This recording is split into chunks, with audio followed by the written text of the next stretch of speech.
The Vivo X100 Pro is one of the first phones to come out with the specs of a 2024 flagship. It has a powerful chipset, a really good display and an impressive camera setup. In this video from InfiniTech channel, I'm going to take a review about this phone. Let's go. It's considered in large phones but a bit slippery. The phone is IP68 rated too, so if it falls into water it should be able to survive. On the front, the X100 Pro rocks a slightly curved 6.78 in LTP OLED display. It has a 120Hz refresh rate with a high resolution. You also get support for HDR10+ video and 10-bit color depth. The contrast is great and the brightness is also excellent. It can boost up to 517 nits maximum with a manual slider and can boost to nearly 1500 nits in auto mode. It dials down as low as 1 Hz when idling to save energy.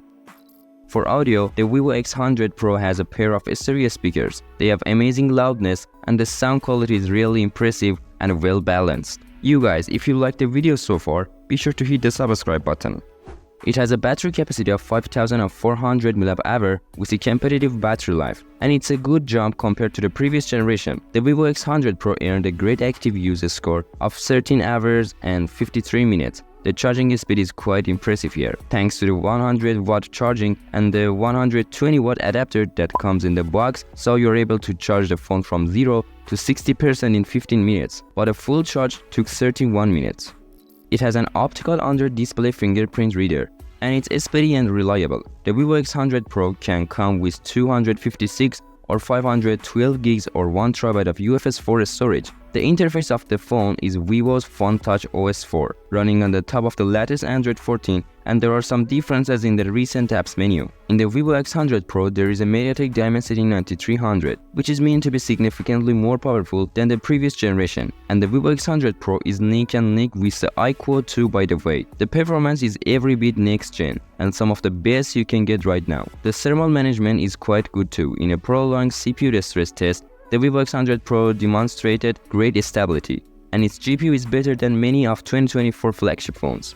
Now let's go to the cameras. The 100mm periscope telephoto lets you focus on close-up subjects. The main camera has a 1-inch type IMX989 sensor and an ultra-wide cam with autofocus. All three of these cameras have a 50-megapixel resolution. The photos captured in daylight are great and they come out at 12.5 megapixel. Colors are vibrant and the dynamic range is excellent. You also get a rather shallow depth of field here. 2x digital zoom from the main camera is actually excellent. And there is no uptick in noise. There are plenty of options. When it comes to portrait mode, you get a choice of 5 focal lengths, 24, 35, 50 or 85mm coming from the main camera. In low light, the main camera captures great photos. The exposure and dynamic range are excellent, with well-developed tonal extremes. The auto-white balance handles mixed lighting with no issue, and colors remains vibrant. Detail is great, though there is a hint of aggressive sharpening in some scenes.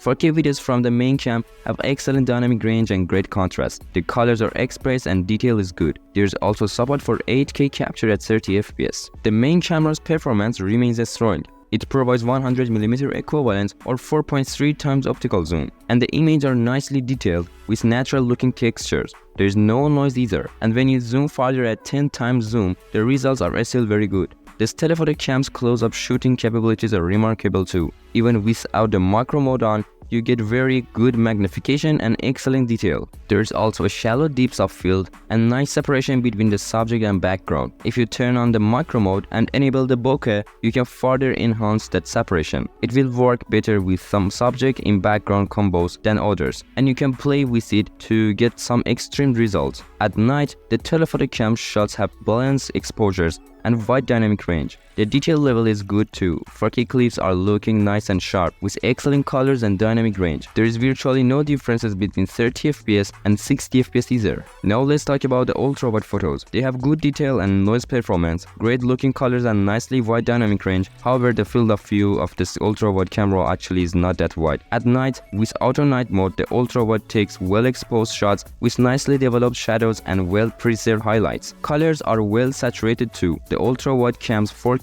video recording doesn't disappoint. The dynamic range is very good. There is nice contrast and the colors are on point. Selfies come from the 32-megapixel front-facing cam. If the lighting is good, the selfies come out with excellent detail. In dimmer light, you get a less pleasant aggressively sharpened rendition. So that's the Vivo X100 Pro. it's an excellent flagship. In general, this phone performs very well in any terms and has many upgrades compared to the previous generation. And if you like, you can see this video on the screen and don't forget to subscribe.